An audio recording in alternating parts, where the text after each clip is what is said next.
肃静，肃静！这是谁？法官大人，这位是克里奥帕特拉。他的私情毁了2个罗马最好的将军，并且终结了罗马共和国。法官大人，这才是克里奥帕特拉，历史上最有权势的女人之一。她的统治为埃及带来了近22年的稳定和繁荣。为什么我们都不知道她长什么样？多数艺术品和叙述都是公元前1世纪她去世后才出现的，和大部分对她的描写差不多。我们真正知道什么？克里奥帕特拉七世是托勒密王朝的最后一任君主，在埃及被亚历山大大帝征服后，交由马其顿希腊王室统治。他在亚历山大省与他的兄弟，也是丈夫，共同统治埃及，直到他被他兄弟逐出埃及。这和罗马有什么关系？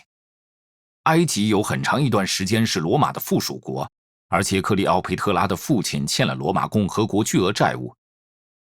在罗马内战中被凯撒击败后，庞培将军前往埃及避难，却不料被克里奥佩特拉的兄弟处死。凯撒一定乐见于此。事实上，他觉得这种谋杀并不光彩，于是要求埃及立即偿还债务，这样他就有理由吞并埃及。但他说服了他，并让他重返王座。他很有说服力。为什么不？她的确是一位迷人的女性。21岁就指挥军队，会说多国语言，接受教育的那座城市拥有当时世界上最好的图书馆和一些最伟大的学者。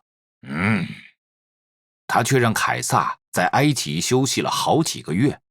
凯撒可不仅仅在休息，他为埃及的文化和知识着迷，因此在那儿学到很多。等回到罗马后，他改革立法，成立人口普查委员会，制定建造公共图书馆的计划，并提出很多新的基础设施项目。对，野心勃勃，正是让他被刺杀的原因。别因为罗马奇怪的政策把责任推到这位女王身上。她的职责是统治埃及，而且她做得很好。她稳定了经济，管理着庞大的官僚机构，而且遏制了祭司和官员的腐败。当旱灾来临，他对百姓开放粮仓，并通过了税收特赦。在余下的统治期间里，他在保持国家稳定和独立的同时，没有发生任何的奇异事件。发生什么事了？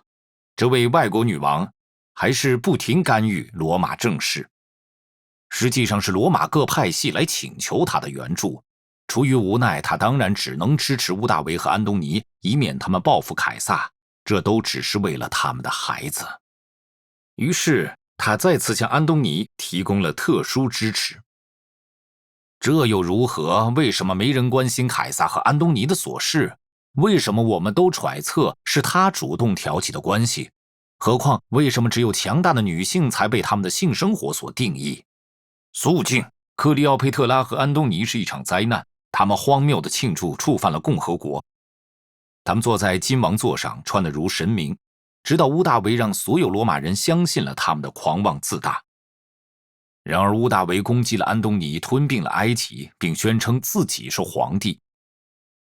是罗马人对一位权势女性的恐惧终结了他们的共和国，而不是那位女性本身。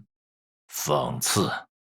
克里奥佩特拉的故事多数存于他在罗马的敌人们的描述中，而后作家们用谣言和成见填补了那些空隙。我们也许永远无法了解他的一生和统治的全部真相，但是我们可以通过审判历史，从谣言中分辨出真实。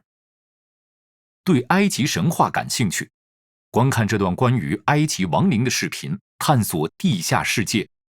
订阅我们的频道，满足您的求知欲。